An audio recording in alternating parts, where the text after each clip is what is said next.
दोस्तों, एक बार माता लक्ष्मी और भगवान विष्णु क्षीरसागर में शेषनाग की शैया पर विश्राम कर रहे होते हैं। तभी देवी लक्ष्मी भगवान विष्णु से पूछती है, हे प्रभु, आप मेरे मन में एक शंका उत्पन्न हो रही है। केवल आप ही मेरी इस शंका का समाधान कर सकते हैं। भगवान विष्णु कहते हैं, हे प्रिय, तुम्हारे मन में जो भी शंका हो निसंकोच होकर पूछो।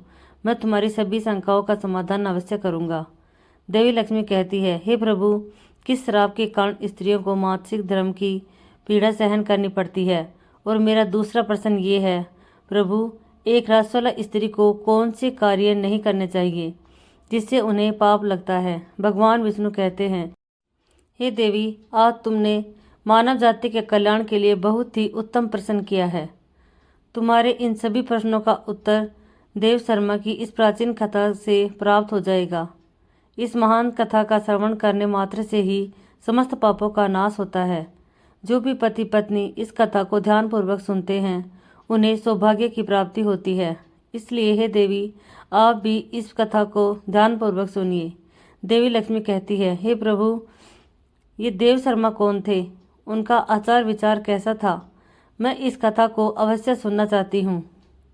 कृपया आप इस कथा को मुझसे कहिए, मैं इसे ध्यानपूर्वक पूरा अवश्य सुनूंगी। भगवान विष्णु कहते हैं, हे देवी, पूर्व काल की बात है। मध्य देश में एक अत्यंत शोभायमान नगरी थी। उस नगरी में देव शर्मा नाम के ब्राह्मण रहा करते थे। देव शर्मा को समस्त शास्त्रों और वेदों का ज्ञान था। वह परम बुद्धिमान, गुणवान तथा धर्म कार्य में तत्पर रहता था। सभी वर्गों के लोग उन्हें बड़ा सम्मान देते थे। वे प्रतिदिन यज्ञ, दान, धर्म तथा संध्या उपासना किया करते थे। वे पशु, पुत्र, बंधु बांधव तथा धन संपत्ति से संपन्न थे। देव शर्मा की पत्नी का नाम भगना था। वह भी अत्यंत चरित्रवान, गुणवान तथा पतिव्रता धर्म का पालन करने वाली स्त्री थी। फिर एक दिन देव शर्मा ने अपने घर पर सत्यनारायण की पूजा रखी और सभी ब्राह्मणों को स्वयं जाकर निमंत्रण दिया। नगर में निवास करने वाले समस्त मनुष्यों को उसने पूजा के लिए तथा भोजन के लिए बुलाया। फिर पूजा के दिन समस्त ब्राह्मण उसके घर पर पधारे। देव शर्मा ने सभी ब्राह्मणों का विधिपूर्वक पूजन किया और उनका आदर सत्कार किया। फिर उसने सभी ब्राह्मणों को घर के अंदर बुलाया और सुंदर आसन देकर उन्हें बिठाकर मिष्ठान भोजन कराया। ब्राह्मणों को भोजन कराने के बाद उसने भगवान का स्मरण करते हुए सभी को वस्त्र आदि का दान करके विदा किया। वे सभी ब्राह्मण देव शर्मा को आशीर्वाद देकर वहां से चले गए। उसके बाद उसने अपने परिवार, बंधु बांधव तथा अनेक दीन और भूखे लोगों को भोजन कराया। इस प्रकार से सभी को भोजन कराकर और पूजा संपन्न करके जब वह ब्राह्मण अपने घर के द्वार के सामने खड़ा रहा, तब उसने देखा कि उसके घर के सामने एक कुतिया और बैल बात कर रहे थे। उस ब्राह्मण ने उस कुतिया और बैल की पूरी बात सुनी तो उसे बड़ा आश्चर्य हुआ। वह कुतिया और बैल उसके माता पिता ही थे, जो पिछले जन्म के पाप के कारण इस जन्म में कुतिया और बैल बन गए थे।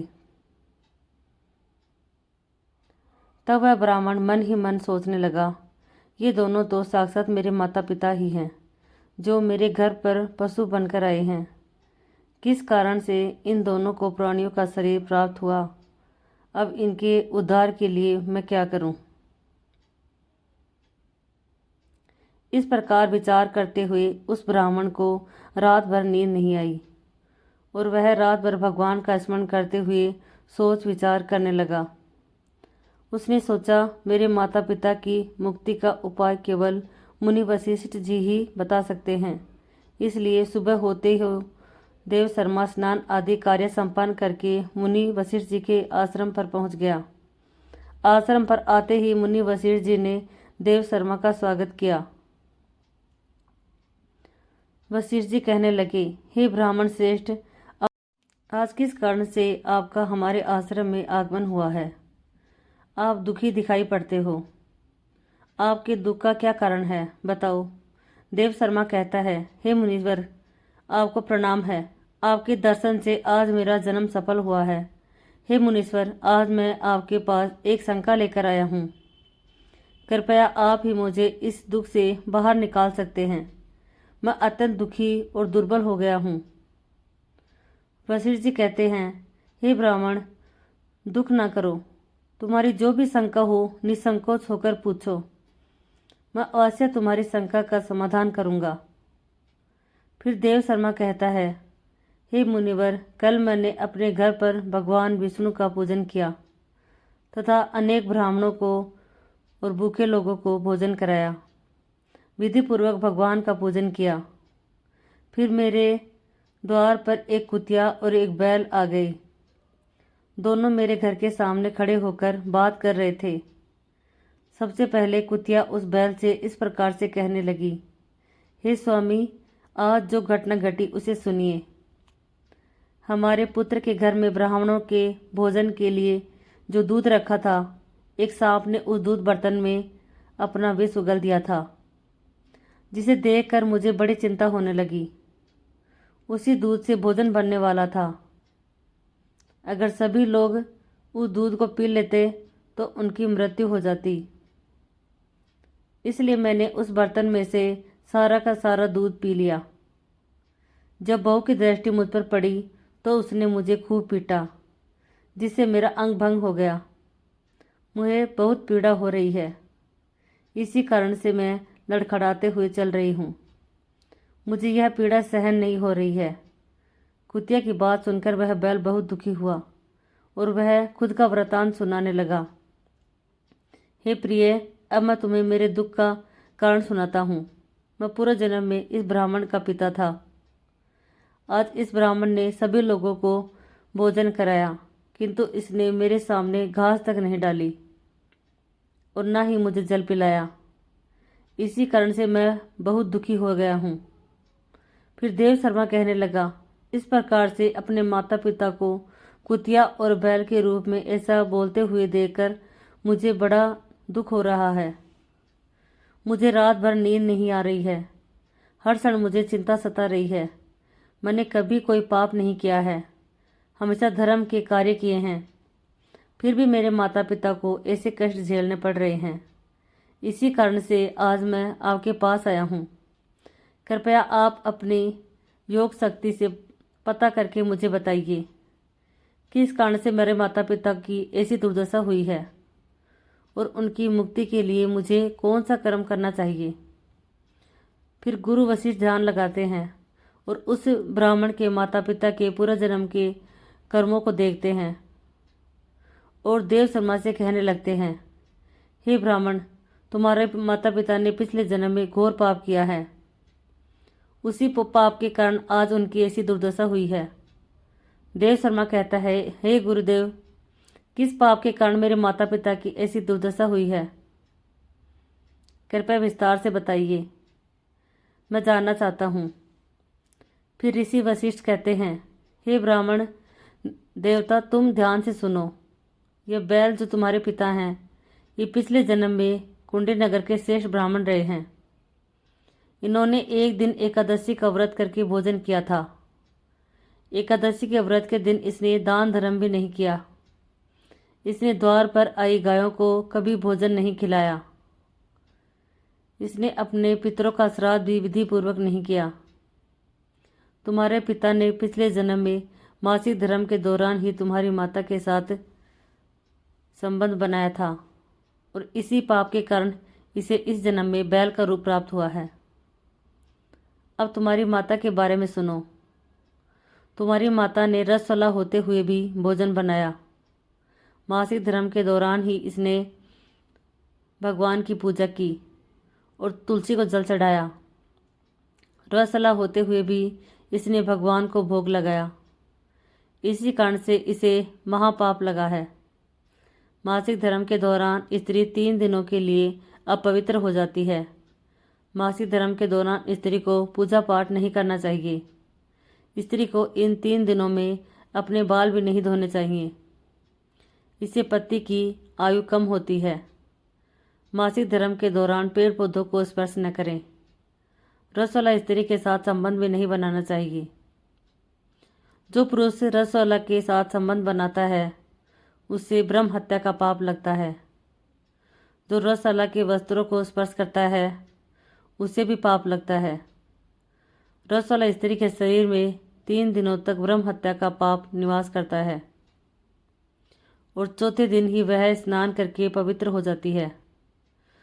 चौथे दिन स्नान करने के पश्चात रसवाला स्त्री को अपने पति का मुंह देखना चाहिए, अन्य किसी पुरुष का मुंह नहीं देखना चाहिए। यदि पति समीप न हो तो सूर्य देव के दर्शन करने चाहिए। गुरु वशिष्ठ कहते हैं, हे ब्राह्मण, इसी पाप के कारण तुम्हारे पिता को बैल और तुम्हारी माता को कुतिया का जन्म प्राप्त हुआ है। देव शर्मा कहता है, हे मुनीश्वर, अब आप मुझे मेरे माता पिता की मुक्ति के लिए उपाय बताइए। वशिष्ठ जी कहते हैं, हे ब्राह्मण, तुम किसी भी अमावस्या के दिन अपने माता पिता की मुक्ति के लिए श्राद्ध तथा तर्पण करो और दान धर्म करो, गाय की सेवा करो और गौ माता को मिष्ठान खिलाओ और अपने माता पिता की मुक्ति के लिए भगवान से प्रार्थना करो।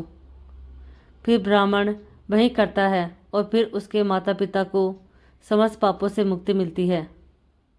भगवान विष्णु माता लक्ष्मी से कहते हैं, हे देवी, मैंने तुम्हें रसवाला स्त्री को कौन से कार्य नहीं करने चाहिए इस विषय में बता दिया है। अब मैं तुम्हें बताता हूँ किस कारण से स्त्री को मासिक धर्म से गुजरना पड़ता है। सतयुग में एक काल के नाम से प्रसिद्ध दानव हुआ करते थे। दानव होने के कारण उनका स्वभाव उग्र था और वे हमेशा ही युद्ध करने के लिए तत्पर रहते थे। फिर एक दिन सभी दानव वज्रासुर के साथ मिलकर स्वर्ग लोक पर चढ़ाई करने लगे। उन असुरों के पास भयंकर शक्तिशाली अस्त्र थे जिसका देवता सामना न कर सके और भगवान ब्रह्मदेव के पास चले गए। फिर ब्रह्मदेव ने उन्हें असुरों को परास्त करने का उपाय बताते हुए कहा, हे इंद्र, तुम इसी क्षण महर्षि दधीचि के पास जाओ। वो उनके शरीर की हड्डियों से तुम्हें अस्त्र शस्त्र प्रदान करेंगे। उन्हीं अस्त्रों का प्रयोग करके तुम वज्रासुर का वध कर सकोगे। फिर सभी देवता महर्षि दधीचि के आश्रम पर जाते हैं और उन्हें प्रार्थना करके अस्त्र प्रदान करने की विनती करते हैं। फिर संसार के कल्याण के लिए महर्षि दधीचि अपने शरीर की हड्डियों से अस्त्र शस्त्र निर्माण करते हैं। उन्हीं में से एक व्रज नाम का अस्त्र होता है जिसे देवराज इंद्र धारण कर लेते हैं। फिर सभी देवतागण वज्रासुर के साथ युद्ध करने के लिए निकल जाते हैं। देवताओं और दानव के बीच भीषण युद्ध होता है। सभी देवता आकाश में दानवों से युद्ध के लिए एकत्रित हो जाते हैं और प्रहार करने लगते हैं। अग्निदेव अग्नि के प्रहार से दैत्यों को दग्ध करने लगते हैं।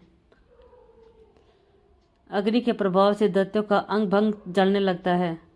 फिर वरुण देव जल की वर्षा से दैत्यों को डुबो देते हैं, जिससे दैत्य त्राही त्राही करने लगते हैं। अनेक दिनों तक इस प्रकार से दैत्यों और देवताओं के बीच में भीषण युद्ध चलने लगता है। फिर देवराज इंद्र और वज्रासुर आमने सामने आ जाते हैं। दोनों के बीच भीषण युद्ध होता है और फिर देवराज इंद्र अपने वज्र का प्रहार करके वज्रासुर को मार डालते हैं। उस दानव वज्रासुर की मृत्यु होते ही उसके शरीर से ब्रह्म हत्या बाहर निकलती है और इंद्र का पीछे करने लगती है। फिर वह ब्रह्म हत्या इंद्र के शरीर में प्रवेश कर लेती है, जिससे इंद्र को ब्रह्म हत्या का पाप लगता है। देवराज इंद्र ब्रह्मदेव के पास जाते हैं और उनसे ब्रह्म हत्या से छुटकारा दिलाने के लिए कहते हैं।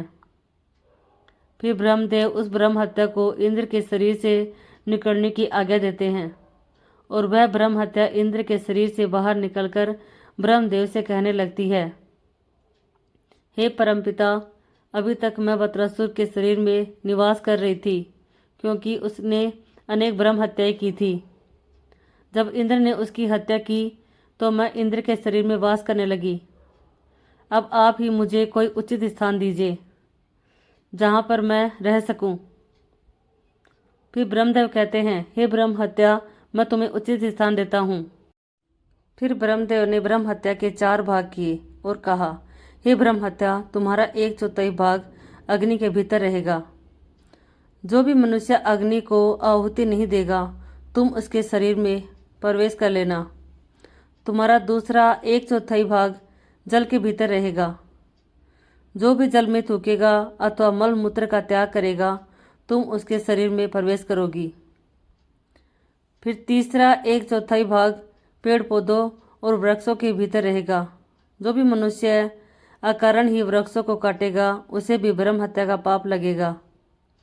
फिर ब्रह्मदेव ने अप्सराओं को बुलाया और कहा, हे अप्सराओं, इस ब्रह्म हत्या का 1/4 भाग तुम ग्रहण करो।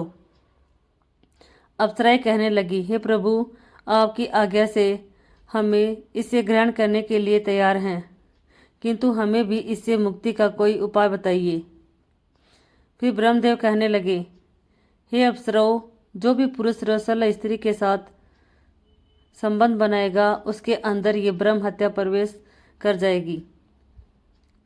इस प्रकार से ब्रह्म हत्या के 4 भाग हुए, एक अग्नि में, दूसरा जल में, तीसरा वृक्षों में और चौथा स्त्रियों के अंदर प्रवेश कर गया। उसी ब्रह्म हत्या के भाग्य के कारण स्त्रियों को मासिक धर्म आता है। जो भी पुरुष मासिक धर्म के दौरान स्त्रियों को स्पर्श करता है अथवा उनके साथ संबंध बनाता है उसे ब्रह्म हत्या का पाप लगता है। भगवान विष्णु कहते हैं, हे देवी, इस प्रकार से मैंने आपको स्त्री के रसला होने के पीछे की कथा और रसला स्त्री को कौन से कार्य नहीं करने चाहिए आदि के विषय में बात बता दिया है। माँ लक्ष्मी कहती है, हे प्रभु, आज आपने मुझे बहुत ही महत्वपूर्ण ज्ञान दिया है।